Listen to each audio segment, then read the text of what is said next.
that Wall Street Journal page may be valuable to you now because you've already seen the other things.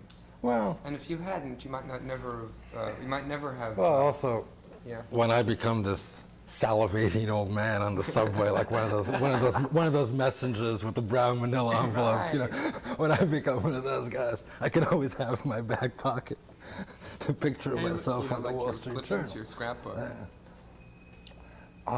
Wait, we haven't really answered this.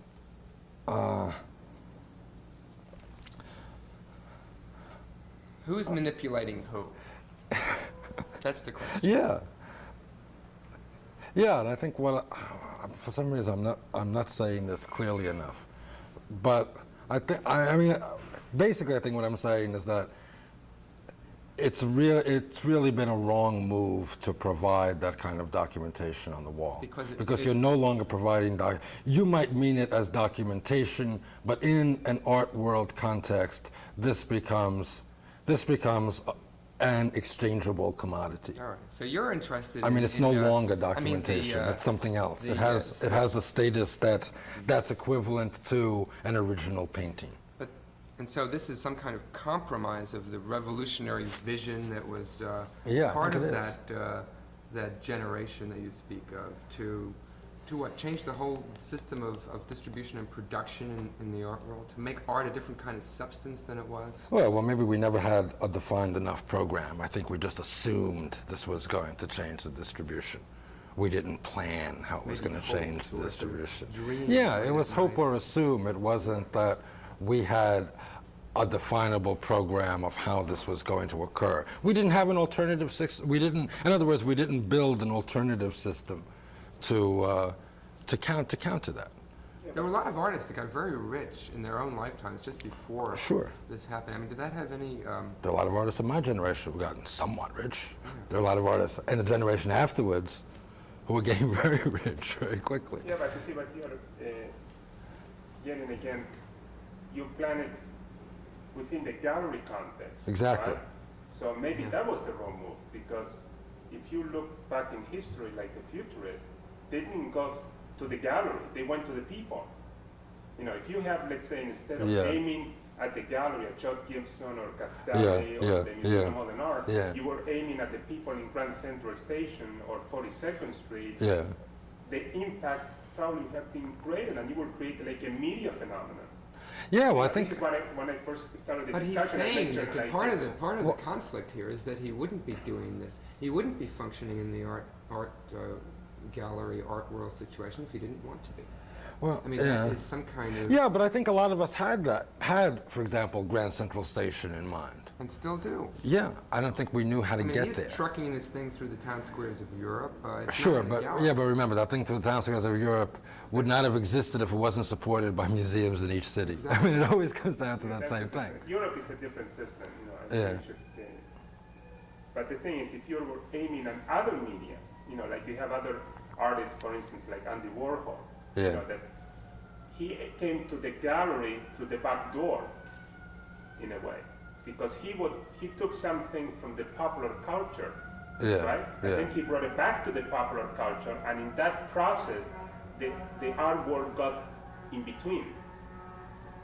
You see what I mean? In other words, all the artists in that generation, the conceptual artists, they got within the art context. They never got outside the art context. So in a way, it was like self-defeating because they couldn't get out of that context. And what happened is they end up being part of the gallery system. So by the first concept of destroying that system.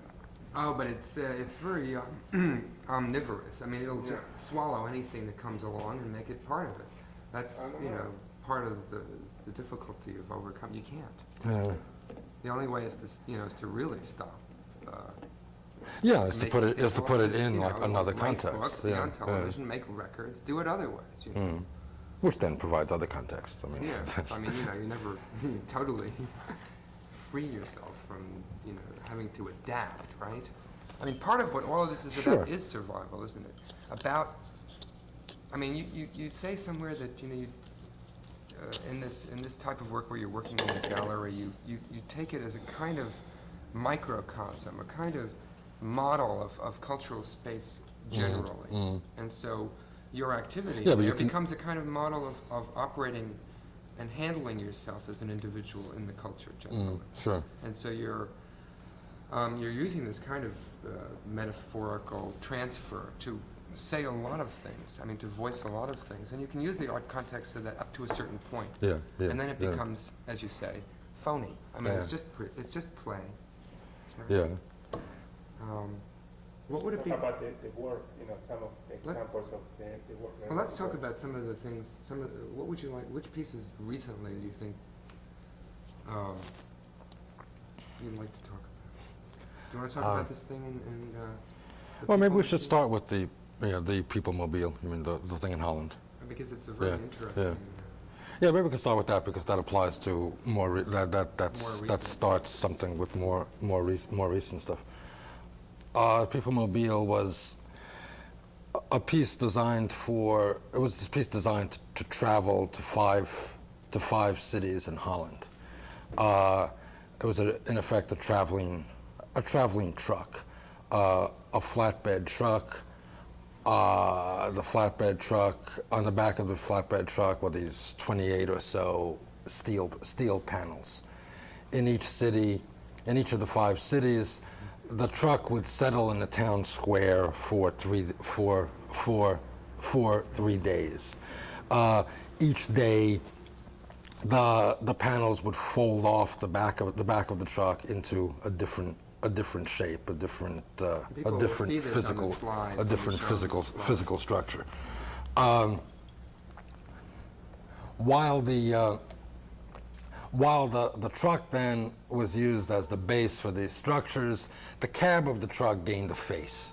The cab of the truck had pulled over it a black plastic cover that was cut out into almost like a pumpkin face. Eyes, nose, and mouth were cut into this plastic cover, so that the cab of the truck, the face of the truck, became this kind of almost conventional mechanical monster.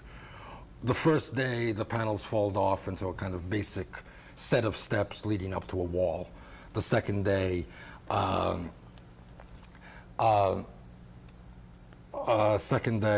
of basic shelter corridor.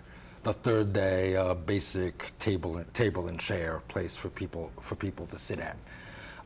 These are all much larger than, say, could be actually used for those. Not really. You could sit on the table and chair. Maybe the chairs. If a normal chair is 18 inches. Exactly how if the normal chair is 18 inches high, this chair was probably about 2 feet high. And this would be left without anybody hanging around anymore. It would just be like that. Autonomous thing, just sort of appearing out of nowhere like that. Yeah, I think there were usually people. Is there a fence around it? No. Really no. accessible. It was part of the town square. On top of the cab of the truck was a speaker system, like a public address, bullhorn-like public address-like speaker. Okay, the text, the audio, the constant audio tape. I have the text with me. I wonder if I should. Why don't you read it? People get a taste of what it sounds like through your own It might voice. make more sense. Let me get that.